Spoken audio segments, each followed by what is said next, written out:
Good morning teachers, ఉపాధ్యాయులందరికీ నమస్కారం. నేను మీ వైవ్యూ Mameshwararao. Today let us discuss about the behaviour management tips for teachers. మన ప్రవర్తన నియమావళి అంటే మనం విద్యార్థులతో ప్రవర్తించేటప్పుడు ఈ ప్రవర్తన ఎలాగుంటే మనం విద్యార్థుల నుంచి ఎక్కువగా అవుట్పుట్ తీసుకురాగలము, లెర్నింగ్ అవుట్పుట్స్ బాగా వస్తాయో, విద్యార్థులు ఇంట్రెస్ట్గా క్లాస్ రూమ్లో బిహేవ్ చేయగలరు, క్లాస్ రూమ్లో ఇంట్రెస్ట్గా విద్యా బోధనలో పాల్గొనగలరు, టీచింగ్ లెర్నింగ్ ప్రాసెస్ బాగా జరిగేటట్టు ఆ బిహేవియర్ మేనేజ్మెంట్ టిప్స్ ఏదో మనం తెలుసుకుందామండి. ఇది నేషనల్ రిసోర్స్ నుంచి నేను సేకరించి చెప్తున్నాను. So there are 10 easy behaviour management tips. 10 behaviour management tips ఉన్నాయి. So what can we do to upgrade our behaviour management? Teachers spend a large amount of their time managing behavior. The end of the academic year is a time where school staff can reflect on the year that has passed and what the new one will bring. Academic year complete అయిన తర్వాత మనం ఒక పూర్వావలోకనం చేసుకుంటే మన ఇంతకుముందు మన behaviour ఎలాగుంది, స్టూడెంట్స్తోని మనం ఎంత సక్సెస్ సాధించగలిగాము, సో అందులో లోటుపాట్లు ఏమున్నాయి, సో నెక్స్ట్ అకాడమిక్ స్టార్ట్ అయినప్పుడు ఆ లోటుపాట్లు లేకుండా ఇంకా మన బిహేవియర్ అప్గ్రేడ్ చేసుకునేటట్టు, సో టీచింగ్ లెర్నింగ్ ప్రాసెస్ బాగా జరిగేటట్టు మనం చేసుకోవడానికి ఇది ఒక మంచి అవకాశం ఈ సెలవులు అనేది. So before what are the 10 behaviour management tips? What are the 10 behaviour management tips? ఈ ప్రవర్తన అనేది ఎలాగ ఉండాలి, ప్రవర్తన నియమావళి ఎలా ఉండాలి, సో మన బిహేవియర్ మేనేజ్మెంట్ ఎలా ఉండాలి, so what are the most important things అని మనం డిస్కస్ చేద్దాం. So for the first tip is before the lesson even begins. Before the lesson even begins అంటే మన పాఠం స్టార్ట్ అయ్యే ముందే మన పిల్లల్లో బిహేవియర్ మనకు కనిపెడుతూ ఉండాలి. When the students arrive to the class room, make sure that they are greeted with positivity. A welcome and smile go a long way. It's what is called visible kindness. Student class రూమ్లో enter అయ్యేసరికి so మనం welcome ఇచ్చేటట్టు ఉండాలి, so smile ఇచ్చేటట్టు ఉండాలి, positivity కనిపించాలి. So that's why he will show interest in that class. Students should enter the classroom in a calm manner and stand behind the chairs or benches. Hands out of pockets, nothing in their hands, in silence and wait for further instructions. When the students comes into the class, కామ్గా రావాలి. ఆ students కూడా ఎలా ఉండాలంటే కామ్గా రావాలి, pockets చేతులు పెట్టకూడదు, హ్యాండ్స్ అవుట్ ఆఫ్ పాకెట్స్ ఉండాలి, చక్కగా వాళ్ళ బెంచెస్ ముందు నిల్చోవాలి, సైలెన్స్గా ఉండాలి. సో ఇది స్టూడెంట్ బిహేవియర్ ఉండాలి. The simple habit really helps you to gauge the mood of the class before the lesson even begins. Use this time for questioning, recalling the last lesson, letting them got a drink and cool down after a break. Make it a positive and consistent start to every lesson. If they don't get it right first time, wait or do it again. It will take time to embed routines. So ఈ starting పిల్లడు వచ్చిన తర్వాత క్లాస్లోకి enter అయిన తర్వాత చక్కగా కామ్గా వచ్చిన తర్వాత కూర్చున్న తర్వాత మనం ఆ టైంని మనం ఎలా స్పేర్ చేయాలంటే, ఓకే ఆ డ్రింకే తీసుకుంటా, డ్రింక్ అంటే మంచినీళ్ళు తాగాలనుకుంటే వాటికి ఛాన్స్ ఇవ్వచ్చు మనం. సో సెకండ్లీ కూల్గా కూర్చున్నట్టు చూడాలి. సో లాస్ట్ లెసన్లో మనం ఏం చెప్పుకున్నాం అది మనం రీక్యాప్చులేషన్ చేసేటట్టు ఉండాలి. సో చిట్ చాట్ మేనర్లో వాటితో మాట్లాడేటట్టు ఉండాలి. సో ఇలా చేయడం వల్ల క్వశ్చనింగ్ అంటే మనకు చిన్న చిన్న క్వశ్చన్స్, క్లాసింగ్కి సంబంధించిన క్వశ్చన్స్ కానీ, సో రీక్యాప్చులేషన్కి సంబంధించిన క్వశ్చన్స్ కానీ వేసి పిల్లల్ని మనం యాక్టివేట్ చేయవచ్చు, సో లెసన్లో తీసుకురావచ్చు. So this is the first step అండి. After a few weeks students will do this without being asked. ఎప్పుడైతే కొన్నాళ్ళకి అలవాటు పడుతుందో అంటే టీచర్ గ్రీట్ చేయడం స్మైల్తోని, పిల్లలు కామ్గా రావడం, సైలెంట్గా బెంచెస్ ముందు నిల్చోవడం, పాకెట్స్ చేతిలో ఉండకూడదు, పాకెట్స్లో చేతులు ఉండకూడదు, చేతులు హ్యాండ్స్ అవుట్ ఆఫ్ పాకెట్స్ ఉండాలి, నీట్గా కూర్చోవాలి. Teacher motivation, teacher asking questions, recapitulations, ఇవన్నీ స్మాల్ చిట్ చాట్, ఇవన్నీ ఎప్పుడైతే అలవాటు పడుతుందో రెగ్యులర్ ప్రతి క్లాస్లో కూడా పిల్లలు అలాగే బిహేవ్ చేస్తారు. This is the first step before the lesson it starts. The second step is become the broken record. Low level behaviour management is key. అంటే కొంతమంది పిల్లల్లో లో లెవెల్ బిహేవియర్ మేనేజ్మెంట్ ఉంటుంది, కొంతమంది విద్యార్థులని. ఆ లో లెవెల్ బిహేవియర్ మేనేజ్మెంట్ మనం చూసేటట్టు ఉండాలి, వాడిని సరిదిద్దేటట్టు ఉండాలి. So if you establish clear boundaries and expectations with your classes early on it will limit the chances of the behaviour escalating. First మనం కనిపెట్టేట్టు ఉండాలి what are the low level behaviour అంటే ప్రతి క్లాస్లో కూడా ఉంటుంది. సో మనం కనిపెట్టేట్టు ఉండాలి, వాడిని మనం మార్చేటట్టు ఉండాలి అంటే వాడిని మనం మోటివేట్ చేసి అది పద్ధతి కాదు, ఏది పద్ధతి, ఎలా ఉండాలి అనేది మనం వాడిని మోటివేట్ చేయగలిగి ఉండాలి. Allow your group to help form the class rules or charter early on. You will often be surprised by how high the students' expectation of behavior are. So మనం చిల్డ్రన్కి అది వదిలిపెట్టాలి. సో క్లాస్లో వచ్చేటప్పుడు ఏంటి మోడల్, ఎలా ఉండాలి, so ఎలా నడుచుకోవాలి, సో ఎలా బిహేవ్ చేయాలి. సో ముఖ్యంగా the main low level behaviours that are worth addressing early on are talking when teacher or others are talking. Teachers మాట్లాడేటప్పుడు వాళ్ళు మధ్యలో వచ్చి మాట్లాడుతుంటారు. సో అలా బిహేవియర్ ఉండకూడదు పిల్లల్లోని. Fiddling with equipment, pen tapping etcetera, పెన్తో అలా బెంచ్ మీద కొట్టడం ఇవన్నీ చేస్తుంటారు. సో ఇలాంటి బిహేవియర్ ఉండకూడదు. హెడ్స్ ఆన్ డెస్క్ మీద హెడ్స్ పెట్టుకుంటారు. హెడ్స్ ఆన్ డెస్క్ మీద హెడ్ పెట్టడం. Not looking at the teacher when they are talking. Teacher మాట్లాడేటప్పుడు వాళ్ళు చూడరు. Carrying on with work when told to stop. మీరు వినండ్రా, కొంచెం క్లాస్ చెప్తున్నారు వినండ్రా అని చెప్తుంటే వాళ్ళు అలాగా రాస్తూ ఉంటారు. మనం చెప్పిన మాట వినరు.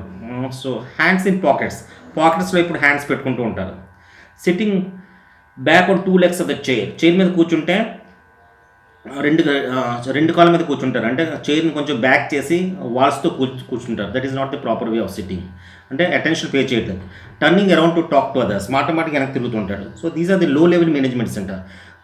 ఈ లో లెవెల్ బిహేవియర్ అంటారు. ఈ లో లెవెల్ బిహేవియర్ మనం మేనేజ్మెంట్ చేయగలిగితే, సో ఇది కాదు, ఇది పద్ధతి కాదని నెమ్మదిగా వాళ్ళకి మనం చెప్పగలిగితే, వాళ్ళని మోటివేట్ చేయగలిగితే, క్లాస్లోనే వాళ్ళ గ్రూప్లోనే తెలివైన పిల్లలతోని, డిసిప్లిన్ పిల్లలతోని వాళ్ళకి చెప్పించగలిగితే, సో డెఫినెట్లీ ఈ బిహేవియర్ అనేది మారుతుంది. So next the third point is the power of the pause అంటే స్టాప్ చేయడం. అదేంటంటే the unbroken unrelenting reminding about these low level disruptions will result in the reminders becoming redundant. It is now time to replace with a tactical pause. This is for you to stop whenever you are saying or doing. అంటే మనం వాళ్ళు దెబ్బలాడే కంటే, so మనకి నచ్చలేదు, ఆ behaviour నచ్చలేకపోతే పాట అక్కడ stop చేయడం, మనం అక్కడ ఆగితే, సో డెఫినెట్లీ వాడికి అర్థమవుతుంది, సార్ ఆగారు, పాజ్ చేశారు, దెబ్బలాడలేదు సార్ పాజ్ చేశారు, నాకు చూస్తాను అంటే something I'm doing which is not good. Usually the young person displaying the low level descriptions are holding of the lesson will get the message and stop whatever they are doing. So ఎవరైతే ఈ low level behaviour చేస్తున్నారో, so ఎప్పుడైతే sir pause చేస్తారో definitely he will stop and he will understand the message. The interaction of a teacher creates impact the academic and social development of the students. Teacher ఎలా interact అవుతున్నాడు, ఇది అకాడమిక్గా social డెవలప్మెంట్కి కూడా చాలా useful అవుతుంది పిల్లల భవిష్యత్తులో. అకాడమిక్ యూస్ఫుల్ అవుతుంది, సోషల్ డెవలప్మెంట్ అంటే వాడు నేర్చుకుంటాడు, టీచర్ తన బిహేవియర్ని వాడి జీవితంలో అవలంబించుకుంటాడు. సో మన బిహేవియర్ కూడా చాలా వరకు ఇందులో పరిగణలోకి తీసుకోబడుతుంది పిల్లల జీవితంలో. So next fourth step is never saying please అనేది ఇప్పుడు దయచేసి అని మాత్రం పిల్లల దగ్గర ప్రాణం. నెవర్ సేయింగ్ ప్లీజ్, ఏ పని చెప్పినప్పుడు ప్లీజ్ ఆ పని చేయి అని మాత్రం చెప్పకూడదు. Following this rule as the adult makes compliance an expectation and an obligation. When you give an instruction, say thank you rather than please. For example, I need you to put your ruler away. Thank you. This implies that you know that they will follow instructions and are thanking them in advance. మనం ఏదైనా సరే మనం చెప్పాలనుకుంటే పిల్లలకి కొంచెం ఆ ruler తీసి పక్కన పెట్టు అని చెప్పాలనుకుంటే, ప్లీజ్ ఆ రూలర్ తీసి పెట్టు అని చెప్పకూడదు. అలా చెప్పకుండా ఆ రూలర్ తీసి పెట్టు, థ్యాంక్ యూ అని ముందుగా మనం చెప్తే, సో అది కంపల్సరీ అది ఆబ్లిగేషన్ అయిపోతుంది అనమాట. కంపల్సరీ థ్యాంక్స్ నాకు ముందే చెప్పారు కదా, నాకు థ్యాంక్స్ ముందే చెప్పారు సార్, థ్యాంక్స్ ముందే చెప్పారు సార్, కంపల్సరీ నా పని చేయాలి అనే ఆబ్లిగేషన్ అయ్యేటట్టు ఉంటుంది. సో సెకండ్లీ అది ఇంట్రెస్ట్ కూడా చేయడానికి అవకాశం ఉంటుంది. ఎందుకంటే సార్ నాకు థ్యాంక్స్ చెప్పారు, మేడం నాకు థ్యాంక్స్ చెప్పారు అనే ఇంట్రెస్ట్తో కూడా చేస్తాను. అందుకే ప్లీజ్ అనే బదులు పిల్లలతో మాట్లాడినప్పుడు ముందుగా థ్యాంక్స్ చెప్పండి, ఆ పని చేసే ముందే థ్యాంక్స్ చెప్పండి. సో అడ్వాన్స్గా మనకు థ్యాంక్స్ చెప్పేటట్టు అవుతుంది. And fifth one is relationships అంటే ఎలా మెయింటైన్ చేయాలి అంటే, positive and effective student teacher relationships are formed through time, sincerity and trust. స్టూడెంట్స్తో రిలేషన్షిప్స్ మనం తయారు చేయాలి అంటే ఆ టైం పడుతుంది. అంటే ఒక రోజులో జరిగిపోతుంది. అంటే టీచర్ తాలూకు క్యారెక్టర్ అండ్ టీచర్ తాలూకు behaviour, teacher taluka teaching of the lesson, ఇవన్నీ కూడా పిల్లలు గమనిస్తుంటాడు. సిన్సియర్టీ, మనం ఎంత సిన్సియర్గా ఉన్నాం, పిల్లలు స్టూడెంట్స్ ఎంత సిన్సియర్గా ఉన్నాం, నెక్స్ట్ మన కొలీగ్స్ ఎంత సిన్సియర్గా ఉన్నాం. అండ్ ట్రస్ట్ టీచర్ మీద ట్రస్ట్ పెట్టేటట్టు పిల్లడు ఊహించుకోగలిగితే టీచర్ మీద నమ్మకం పెరిగితే సో ఆటోమేటిక్గా రిలేషన్ అనేది చాలా స్ట్రాంగ్గా ఉంటుంది. ప్రతి పిల్లవాడు కూడా నమ్ముతాడు. So relationships come before lessons every time. దీన్ని ఇంగ్లీష్లో ఏమంటున్నారంటే relationships come before lessons every time. Lessons చెప్పే ముందే రిలేషన్షిప్స్ తయారవుతాయి. టీచర్తో క్లాస్ ట్రాన్సాక్షన్ అవ్వకముందే ఈ మేషారు అంటే నాకు ఇష్టం, ఈ మేషారు చాలా బాగా చెప్తారు, లేకపోతే ఈ మేషారు చాలా జోవియల్గా ఉంటారు, మేషార్ కంటెంట్ బాగా తెలియపరుస్తారు, ఎక్స్ప్లెనేషన్ బాగా చేస్తారు, చాలా మంచి మేషారు అనేది ముందే పిల్లడు చెప్పగలుగుతున్నాడు. ఎందుకంటే ఈ రిలేషన్షిప్స్ అనేది లెసన్స్ చెప్పి బిఫోరే తయారైపోతున్నాయి. ఇదంతా ఎలా తయారవుతుందంటే టైం, సిన్సియారిటీ అండ్ ట్రస్ట్ వీటి బట్టి తయారవుతుంది. సో మంచి రిలేషన్షిప్ ఉండేటట్టు ఉండాలి. Give students the responsibility. Students మన రెస్పాన్సిబిలిటీ ఇవ్వాలి. Never tell the students what they have done wrong at the beginning of each term. Identify and honesty is the best policy approach. పిల్లలకి give students to responsibility. Next step ఏంటంటే స్టూడెంట్స్కి responsibility అనేది ఇవ్వాలి. This is where we put the behaviour in their own hands.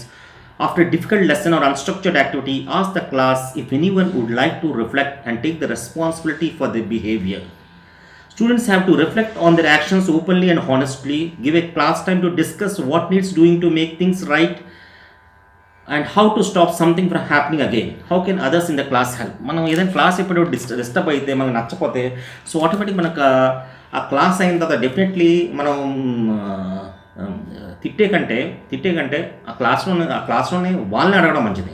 So what happened wrong, క్లాస్లో ఏమైంది, who is the responsible person, class అంతా గొడవ జరగడానికి ఎవరు రెస్పాన్సిబుల్ పర్సన్, ఇదంతా కూడా వాళ్ళని అడిగి if you are in the place of teacher, మీరు నా ప్లేస్లో ఉంటే మీరు ఏం చేస్తారు. Ask the students what they would do in the teacher's position. నా ప్లేస్లో ఉంటే మీరు ఏం చేస్తారు, ఎవరు బాధ్యులు, మీరందరూ ఎవరి పేరు చెప్తారు, ఈ కారణం ఏంటి అనేది మనం వాళ్ళని అడిగితే సో ఇంట్రోస్పెక్షన్ స్టార్ట్ అవుతుంది. సో రెండోసారి తప్పు చేయడానికి అవకాశం ఉండదు. This is where they own not only their behaviour but also the consequence. వాళ్ళకి అప్పుడే ఆ బిహేవియర్ గురించి కూడా తెలిసిపోతుంది. మేము తప్పు చేసామని, ఎవరు తప్పు చేశారో వాళ్ళు తప్పు చేసిన వాళ్ళు తెలిసిపోతుంది. కాన్సిక్వెన్స్ కూడా, ఇంతమంది నన్ను తిడుతున్నారు అంటే, ఇంతమంది ఇష్టపడట్లేదు అంటే కాన్సిక్వెన్స్ ఎలా ఉంటుంది, ఇది ఇంకా సుపీరియర్ దగ్గరికి వెళ్తే ఎలా ఉంటుంది, టీచర్ కానీ కోపం వస్తే ఎలా ఉంటుంది అనేది వాళ్ళకి తెలుస్తుంది. సో నెక్స్ట్ టైం అలా చేయదు. Next home school communication. Seventh point is home school communication. In order to foster and maintain a relationships with the students, calling home on a regular basis to discuss how our students are doing is vital. Relationships బాగుండాలి అంటే స్టూడెంట్స్తో బాగుండాలి. So వాళ్ళ education relationship బాగుండాలి అని అనుకుంటే so definitely మనం ఆ teachers students తలక హోమ్స్కి మనం రెగ్యులర్గా కాల్ చేస్తుండాలి. This allows us to ensure students that we are all fighting from the same corner. అంటే మన అందరూ కూడా ఒక సేమ్ కాజ్ గురించి ఫైట్ చేస్తున్నాం. స్టూడెంట్స్, టీచర్స్, పేరెంట్స్ అందరూ కూడా సేమ్ కాజ్ గురించి ఫైట్ చేస్తున్నాం అనే విషయం గ్రావిటీ అనేది పేరెంట్స్కి అర్థమవుతుంది అనమాట. సో వాళ్ళు రెగ్యులర్గా కాల్ చేసి ఫీడ్బ్యాక్ తీసుకొని ఎలా ఉంది మీ పిల్లడు, ఎలా చదువుతున్నాడు, ఏంటి సంగతి, స్కూల్లో అనేది హోంవర్క్ చేస్తున్నాడా, సో ఏమైనా ప్రాబ్లమ్, డౌట్స్ ఏమైనా ఉన్నాయా, మీకు ఏం చెప్తున్నాడా, సో రెగ్యులర్గా వాళ్ళు స్టడీ అవర్స్లో స్టడీ చేస్తున్నాడు, ఇవన్నీ మనం తెలుసుకోవడానికి అవకాశం ఉంటుంది. This allows us to ensure students that we are all fighting for the same cause. Also send positive postcards home when your pupil has done something above and beyond. It really matters. మీ విద్యార్థి ఏదైనా చాలా బాగా చేస్తే ఒక post card మీద రాసి వాళ్ళ ఇంటికి పంపించండి. వాళ్ళు డైరెక్ట్ చెప్పే కంటే వాళ్ళ ఇంటికి పంపించే పోస్ట్ కార్డ్ రాసి ఆ పోస్ట్ కార్డ్ వాళ్ళకి అందిన తర్వాత వాళ్ళు చదువున్నాం వాళ్ళ పిల్లడి గురించి మనం అంత బాగా రాసాము అంటే పాజిటివ్గా ఆ పిల్లడు మీ అచీవ్మెంట్ చేశాడు, బియాండ్ చాలా చాలా మంచి అచీవ్మెంట్ చేశాడు అని మనం రాసింది వాళ్ళు చదువుకొని వాళ్ళ చాలా ఆనందపరచబడ్డ వాళ్ళతే వాళ్ళు చాలా ఇంట్రెస్ట్ పడతారు. సో వాళ్ళకి టీచర్ మీద స్కూల్ మీద నమ్మకం కూడా పెరుగుతుంది. Those difficult parents to reach usually the ones that are communication will have the most positive impact upon. Make some time to arrange a home visit and ask a colleague to attend with you if you are unsure how the visit will go. So if you're అంటే parents కొంతమంది మనకు కలవరు, ఎందుకంటే వాళ్ళు చాలా బిజీగా ఉంటారు. So అలాంటి బిజీ పేరెంట్స్లోని వాళ్ళు ఫ్రీ టైంలో ఎప్పుడైతే హోమ్లో ఉంటారో తెలుసుకొని so if you go to the home విజిట్కి వెళ్ళి ఒక 5 to 10 minutes 10 to 15 minutes మనం గడపగలిగితే సో డెఫినెట్లీ వాళ్ళు చాలా సాటిస్ఫై అవుతారు. సో ఆ హోమ్ విజిట్ ఎలా ఉంటుంది, మనం బాగుంటుందా లేకపోతే ఎలా ఉంటుందని మనకి ఏమైనా డౌట్ అనిపిస్తే మన కొలీగ్ని ఎవరైనా తీసుకెళ్తే సో కాన్ఫిడెంట్గా మనం హోమ్ విజిట్ చేయవచ్చు, చక్కగా మనం వాళ్ళతో మాట్లాడవచ్చు, ఫీడ్బ్యాక్ తీసుకోవచ్చు, మనం చెప్పాల్సింది కూడా చెప్పవచ్చు. దే విల్ సాటిస్ఫై అండ్ పిల్లవాడికి కూడా ఒక ట్రస్ట్ అనేది ఏర్పడుతుంది, పేరెంట్స్ కూడా ట్రస్ట్ అనేది ఏర్పడుతుంది. సో ఇది హోమ్ స్కూల్ కమ్యూనికేషన్ అంటారు. So next 8th point is own your class రూమ్ని ఓన్ చేయండి. Own your class room, walk around and be confident, be unpredictable and be a curiosity. Class రూమ్లో ఉండేటప్పుడు చాలా కాన్ఫిడెంట్గా ఉండాలి మన టీచర్స్. వాక్ అరౌండ్ చక్కగా మనం తిరిగేటట్టు ఉండాలి, కాన్ఫిడెంట్గా ఉండాలి, unpredictable and be a curiosity and కొత్త విషయాలు మనం తెలుసుకొని పిల్లలకు చెప్పేటట్టు ఉండాలి. The relationships that we model to students and with other staff may be the only positive behavior that the children see. ఈ బిహేవియర్ అంతా చిల్డ్రన్ క్లాస్ రూమ్లో చూస్తుంటాడు. సో ఆ ఇంపాక్ట్ అనేది పిల్లడి మీద ఉంటుంది. Apologise if you make a mistake. ఎప్పుడైనా మనం తప్పు చేస్తే కంపల్సరీ హ్యాపీగా అపాలజైజ్ చేయండి. ఎప్పుడైనా మనం తప్పు చేస్తే మన కొలీగ్స్తో కానీ తప్పు చేసినా, లేదా పిల్లడికి పొరపాటున ఏదైనా తప్పు చెప్పినా సరే, ఇది నేను తప్పు చేసిన, ఇది పొరపాటు తప్పు చెప్పాను, ఇది నెక్స్ట్ టైం నేను చూస్తాను, వేరే బుక్ చూసి చెప్తాను అని చెప్పడం మంచిది. సెకండ్లీ మన కొలీగ్స్ దగ్గర తప్పు చేసిన, పొరపాటున ఒక మాట అనేసిన సారీ చెప్పడం మంచిది. సో ఎప్పుడైతే మనం చెప్తున్నాం పిల్లడు ఇదంతా గమనిస్తుంటాడు. సో తన జీవితంలో ఇది తన జీవితంలోని తన ప్రవర్తనలో మార్పు తీసుకోవడానికి ఇది బాగా ఉపయోగపడుతుంది. దాని ప్రవర్తనలో ఆన్వయించుకుంటాడు, తన ప్రవర్తనలో కూడా ఆన్వయించుకుంటాడు. Apologise if you make a mistake, you are modelling this for the child or young person and this will support you to build trust and respect. So ఇదంతా ఎప్పుడైతే పిల్లడు చూస్తాడో టీచర్స్ మీద ట్రస్ట్ అండ్ రెస్పెక్ట్ పెరుగుతుంది. Trust పెరుగుతుంది, నమ్మకం పెరుగుతుంది, respect, గౌరవం పెరుగుతుంది. సో మా మేషారు తప్పు చేస్తే ఇమీడియట్గా కూడా క్షమాపణ కోరుతారు. సో మనం కూడా అలాగే ఉండాలి. మనం ఎప్పుడైతే తప్పు చేస్తే తప్పు మానవ సహజం, తప్పు చేస్తే మనం కూడా క్షమాపణ కోరేటట్టు ఉండాలి అని చెప్పి వాళ్ళకి రెస్పెక్ట్ పెరుగుతుంది. So that is the own your class room. 9th point is stick to your routines. Have your set class room habits form with crystal clear expectation. Class room habits అన్ని కరెక్ట్గా ఉండాలి. అంటే పిల్లడు క్లాస్లో ఎలా వస్తాడు, క్లాస్లో ఎలా కూర్చుంటున్నాడు, మన మోటివేషన్ ఎలాగుంది, క్లాస్లో బిహేవియర్ ఎలాగుంది, ఎక్కడ డిస్టర్బెన్స్ లేకుండా క్లాస్ ఎలా జరుగుతుంది, ఇదంతా క్లాస్ రూమ్ హ్యాబిట్స్ అనేది ఒకసారి ఏర్పాటు చేయగలిగితే అది రెగ్యులర్గా అది అలవాటు అవుతుంది పిల్లలకి. ఎక్స్పెక్టేషన్స్ కూడా ఉంటాయి. And don't deviate away from them. Use time to reinforce these. You will soon see the benefits of the children knowing what to expect and where they stand. Invest time in setting up your routines and planning for behavior.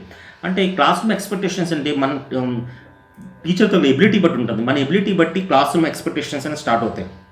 పిల్లలు మన abilities ప్రకారంగా ఆ class room అలా behave చేస్తారు పిల్లలు. So మనం ఎప్పుడైతే class room expectations అనేది మన రూటీన్స్ అనేది మన క్లాస్ మీద మనం పెడతామో, ఆ హ్యాబిట్స్ అనేది మనం ఎప్పుడైతే నర్చర్ చేస్తామో, సో ఆటోమేటిక్గా పిల్లడు కూడా ఆ టీచర్ వచ్చేసరికి ఆ క్లాస్ రూమ్ హ్యాబిట్స్లో ఉంటాడు. So definitely it will help, it will have very good impact on teaching learning process. Invest time in setting up your routines. మన టైం స్పేర్ చేయవచ్చు, ఒక రోజు లాగవచ్చు, 2 రోజులు లాగవచ్చు, కానీ 4 రోజుల్లోని మన క్లాస్ రూమ్ హ్యాబిట్స్ అనేది డెవలప్ చేయగలం మన క్లాస్లోని. అండ్ ప్లానింగ్ ఫర్ బిహేవియర్ గురించి ప్లానింగ్ చేయవచ్చు, ప్రవర్తనలో మార్పు తీసుకురావచ్చు, ప్రతి పిల్లవాడి ప్రవర్తనలో మార్పు తీసుకురావచ్చు. Talk about routines and expectations regularly. The start of a new term is a good time further. So ఎప్పుడైతే ఈ క్లాస్ రూమ్ ఎక్స్పెక్టేషన్స్ ఉంటుందో పిల్లడు కూడా తెలుస్తుంది తన ఎక్కడ నిల్చున్నాడు, తన అచీవ్మెంట్ ఎంత ఉంది, తన బిహేవియర్ ఎలా నేర్చుకుంటాడు. సో తను మార్చుకోవడానికి అవకాశం ఉంటుంది. Next 10th, last but not least 10th, praise పొగడ్డం. The class room is a place filled with funny and positive interactions and your students will all feel appreciated in different ways. Class room ఎలా ఉండాలంటే is a place filled with funny and positive interaction. Funny సరదాగా ఉండాలి, positive interaction, అన్ని positive మాటలు అక్కడ జరగాలి, positive interaction జరగాలి, negative 80% జరగకూడదు. And your students will all feel appreciate in different వేస్. ప్రతి స్టూడెంట్ కూడా అప్రిషియేట్ చేయగలిగి ఉండాలి. అంటే అప్రిషియేట్ చేయడం అంటే మనకి కావాలని అందరికి అప్రిషియేట్ చేయడం కాదు. అప్రిషియేట్ ఎలా చేయాలంటే వాడికి అర్హత ఉండాలి. సో ఏదో దాంట్లో ప్రతి పిల్లవాడు కూడా ఏదో దాంట్లో వాడు గొప్పగా ఉంటాడు, మన దాన్ని కనిపెట్టి వాడిని అప్రిషియేట్ చేసేట్టు ఉండాలి. క్లాస్ రూమ్ ఫన్నీగా ఉండాలి, అంతా పాజిటివ్ ఇంటరాక్షన్ జరుగుతూ ఉండాలి. So catch your students out by noticing the positive behaviours and subtly praising them. Allow students to identify the types of praise and rewards that they appreciate and only give praise when it is earned. So correct పర్సన్స్కి, correct స్టూడెంట్స్కి మనం praise ఇవ్వాలి. ఆ praise ఇచ్చిన తర్వాత so they should feel that yes మాకు అర్హత ఉంది, మేము అలా చేసే కనుకే మనకు ప్రైజ్ వచ్చింది, సో నేను ఎలాగే ఉంటాను, నేను ఇంకా బాగుంటాను అనే భావన అనేది పిల్లల్లో రావాలి. So my dear friends and teachers, this is the 10 behaviour management tips అండి. రీసెంట్గా నేను ఒక లెర్నింగ్ రిసోర్స్ నుంచి చూశాను. So it is beautiful topic అండి. So before the lesson even begins మన చిల్డ్రన్ హ్యాబిట్స్లో మార్పు రావాలి. Low level behaviour management key. Second one, low level behaviour management key అంటే talking when teachers others talking ఇలాంటివి లేకుండా చూసుకోవాలి. The power of the pause. మనకు నచ్చలేనప్పుడు పాజ్ అవ్వాలి. నెవర్ సింగ్ ప్లీజ్ ఎప్పుడు అనకూడదు. థ్యాంక్ యూ అని దాని బదులు. రిలేషన్షిప్స్, పాజిటివ్ రిలేషన్షిప్ మెయింటైన్ చేయాలి. ఈ స్టూడెంట్స్కి రెస్పాన్సిబిలిటీ ఇవ్వాలి. So they should know what is wrong with them. Home school communication, మనం పేరెంట్స్తో రెగ్యులర్గా ఫోన్లో టచ్లో ఉండాలి. అండ్ సెకండ్లీ అప్రైజ్లు ఉంటే పోస్ట్ కార్డ్ ద్వారా వాళ్ళకి పంపించాలి. హోమ్ విజిట్స్ చేస్తూ ఉండాలి. ఓన్ యర్ క్లాస్ రూమ్, మన క్లాస్ రూమ్లో చాలా కాన్ఫిడెంట్గా ఉండాలి. మన ఇంట్రాక్షన్స్ అన్ని పాజిటివ్గా ఉండాలి. మనం ఏదైనా తప్పు చేస్తే ఇమీడియట్గా క్షమాపణ చెప్పాలి. సో ఇది own your class room. Strict your routines, మన క్లాస్ హ్యాబిట్స్ అన్ని బాగా తయారు చేయాలి. కొంచెం టైం తీసుకున్న క్లాస్ రూమ్ హ్యాబిట్స్ అన్ని చాలా బాగా తయారు చేయాలి. పిల్లలందరూ కూడా క్లాస్ రూమ్ హ్యాబిట్స్కి అలవాటు పడిపోవాలి. అది strict your routines. Next last but on the list, praise. పొగడ్త అనేది సరైన మనిషికి, సరైన విద్యార్థికి సరైన పొగడ్త మనం అందించగలిగి ఉండాలి. సో ఆటోమేటిక్గా they will also feel happy, అది బూస్టప్ వస్తుంది. And they will easily and very interestingly involved in the teaching learning process. So teachers, this is about the 10 easy behavior management tips. Thank you teacher, thank you very much. I hope this is very useful to you. Your YV Mameshwar. Thank you so much.